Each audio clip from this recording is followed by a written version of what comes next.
Hey guys, Robin Foxer back with another video. I'm going out shortly, so this time I thought I'd share some of the kit that I'm taking with me foxing, but also this time I'm going to show you what I actually keep on my persons, because I've got some perhaps some tips and hints that might be useful for you when you're out. Now this is the jacket that I use. It's not about it being camo, but it has got plenty of pockets to store everything in. My torches, spare batteries, my gloves, my trusty Primos trigger sticks, my best fox core, which generally just goes around the neck. Obviously then you've got the standard stuff, the rifle, my infrared illuminator, silencer, ammo, and best fox core Icotec GC500. The way in which I'm able to pick out foxes of up to over 500 yards is simply because I use the Starlight Dragonfly infrared illuminator mounted to my rifle with one of those brackets which is permanently fixed just next to the turrets there.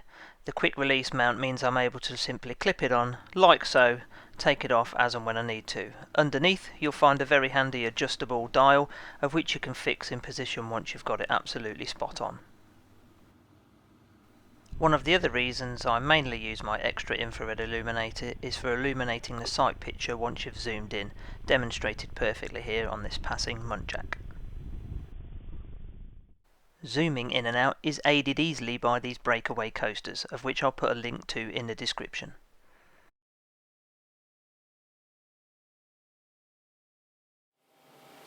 Okay, so I'm not going to talk about the obvious stuff, boots, hat if it's cold, etc, etc. This is purely the stuff I keep in the jacket, and it's stuff I use regularly as well when I'm out, and again this just helps me when I'm out. So first thing, and this is probably the most used piece of kit, is my scanning torch.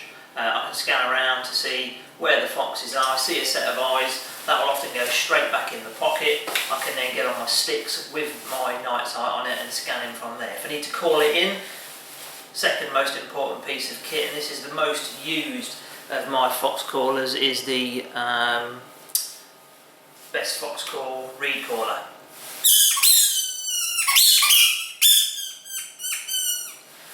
I can go quiet, I can change the pitch if the fox is coming in and it's coming quite close, I need it to get a little bit closer, or whatever it may be. I can, it's a real versatile call and easily the best call that I've got so far. Then, once I've shot Mr. Foxy, I also have my head torch on. 9 times out of 10 it helps me set kit up and do whatever I'm doing, but I've also got another torch that I can change it down to a real tight spot, so if I need to I can, that'll help me locate the fox once it's been shot, so that stays in that pocket. I also have standard gloves for handling fox, also if I'm lamping out the car window. It helps if just put the right hand on to keep that hand warm. In this pocket I have my spectacles with my nice custom case. I also then have rubber gloves and a sharp knife. The reason I have those is because occasionally you'll get a real nice brush on a fox, so and I'll show you some of the brushes that I've had just now. Okay, so in this episode you're going to see a mixture of the 3 different types of foxing that I tend to do.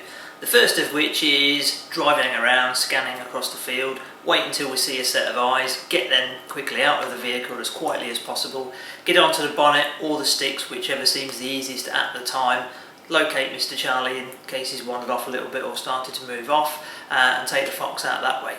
The second of which is walk and stalk, probably the hardest of all of the forms, typically speaking, because you have to know essentially where the foxes are typically going to be, and it requires a decent amount of reconnaissance typically beforehand as well, so you need to be in constant contact with the landowners to find out if foxes have moved in and if they've been seen, what time they've been seen, whereabouts. You can also use trail cameras and baiting as methods to keep foxes concentrated in particular areas and go after them that way. The third method is baiting, exactly that, so baiting and waiting. By far away requires the most amount of patience. It's not my preferred method, and if I'm honest, I tend to have a mixture of the first two. So sometimes, like I'm going to tonight, I'm now going to go out to the farm. We're going to spend the first hour and a half waiting in a particular area that we know a fox is at. If we get lucky and we get it nice and early, we can then move off and do the rest of the estate. We'll see how we get on. I hope you like this video. Please don't forget to like and subscribe. Enjoy it. Take care, stay safe, and happy shooting.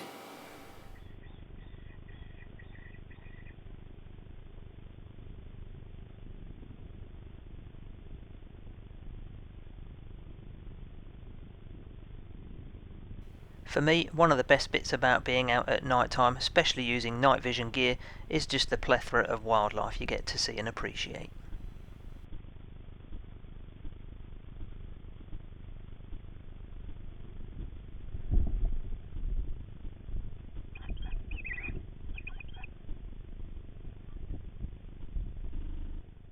Flicking the lamp over in the neighbouring field, and there was no mistaking this set of eyes.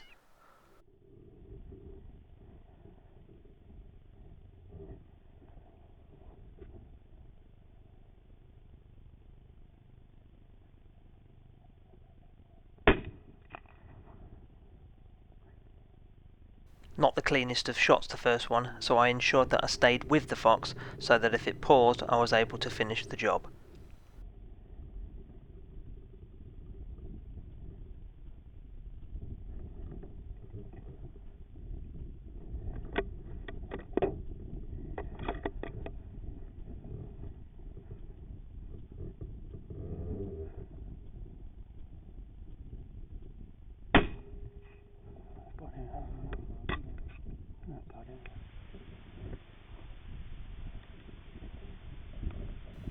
The second fox of the evening was this one.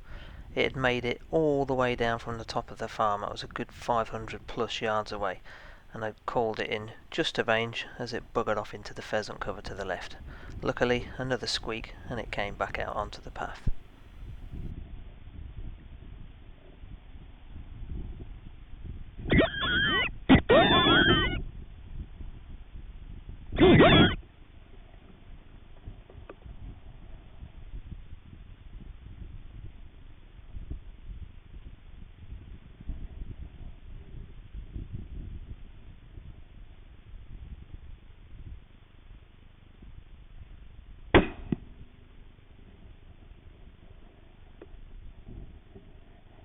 Number 2 down.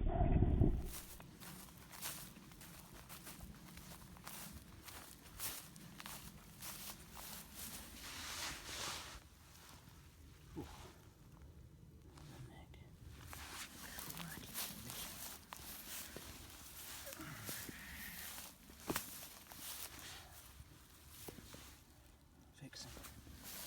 Oh, stunner.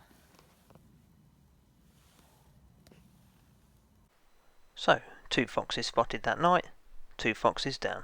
It's a result. I'm back out with the gamekeeper now, having just released nearly 3,000 partridges. It was time to go and check on those birds, having only been out for a couple of days, and this chap was a bit too close for comfort. Nevertheless, the Tika soon sorted it out.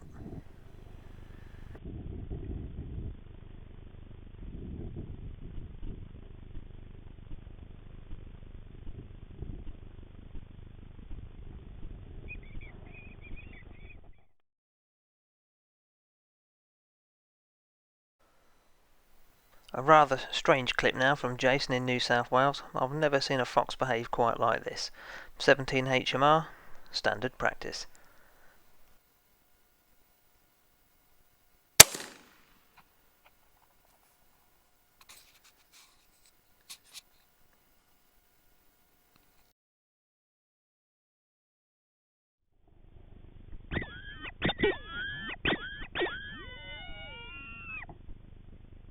Now, feeling a little bit of pressure myself now as I'm out actually showcasing on one of the neighbouring shoots my night vision setup and so-called skills. So we went over, had a look. We'd seen a few sets of eyes darted around, so put the caller on top of the truck and called this fella in.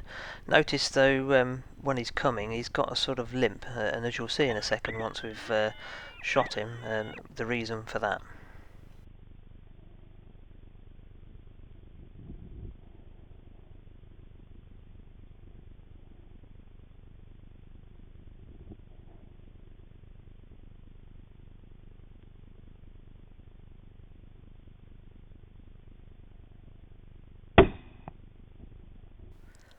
A lovely satisfying thud, and here's a close-up of that exact reason for the limp. Some sort of club foot. I assume it would have been broken at some point.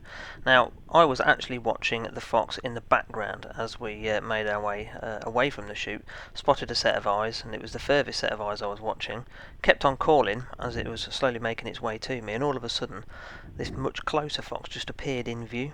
So, always want to take advantage of the easy option. I decided to opt for this one first, and if the other one had hung around, we could have had a crack at that one too.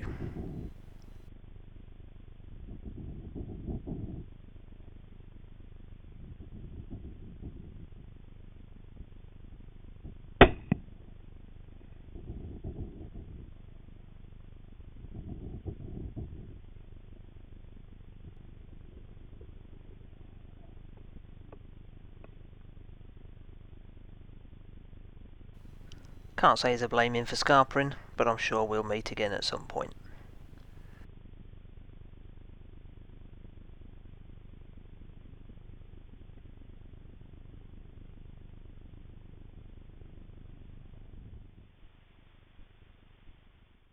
So after a successful outing on the neighbouring chute the first time, I actually got invited back to go and give them a hand, knowing that there was a couple more left. We'd actually seen 2 foxes in this field the first time we were out. Trouble is, they were so far off and we weren't really in a position to be able to go in and stalk into them. So this time round we decided we would start there first. Sure enough, call had been on just a few seconds and we saw a set of eyes, right by the cover. That's literally the cover crop right behind that fox. It very, very slowly made its way to the left of me. Kept on calling for quite some time. This original clip probably would have been around 5 minutes long. I lifted the rifle up so as to not illuminate my face, as it actually did start to sort of come towards me. And there you go. As I bring the rifle back down again, I was like, Christ, there's 2 of them. Carried on calling, and the foxes made their way slowly towards my location. I'm thinking I need to try and keep both of them in play if I can, because it's always good to get a double. It's quite rare, but it does happen. And so I opted that I'm going to take the front fox first, in as it seemed a little bit more confident coming into the call.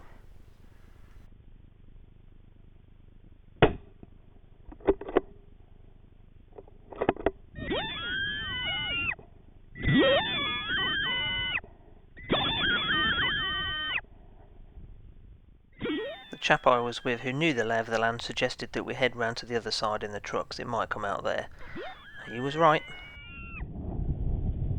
Hey!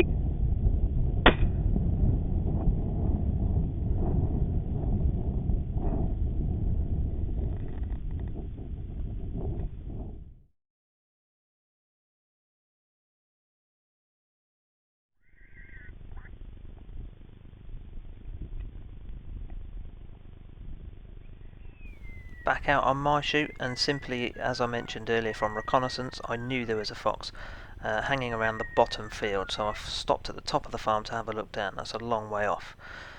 So I drove down there covertly, lights off, pitched up, got on the bonnet for a fairly long shot here.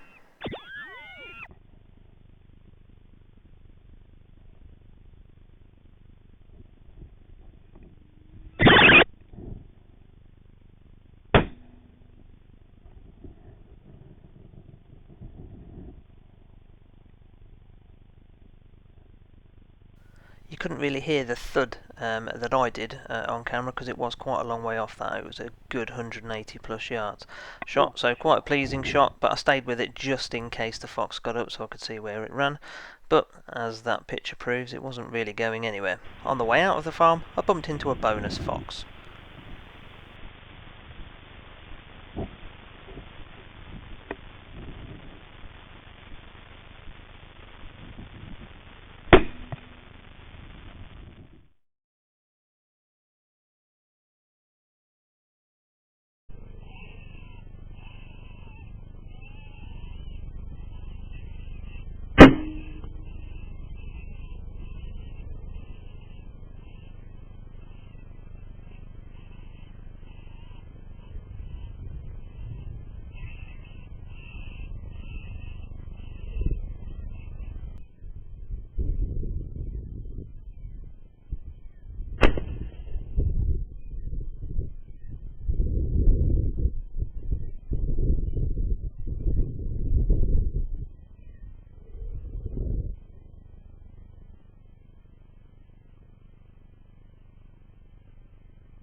And well done, Mark. A big shout out to Jason and Mark for their contributions. If you would like to feature in a future Team Foxer video, please email the emails on screen. Also put a link in the description below. Don't forget to like and subscribe. Take care, stay safe, happy shooting.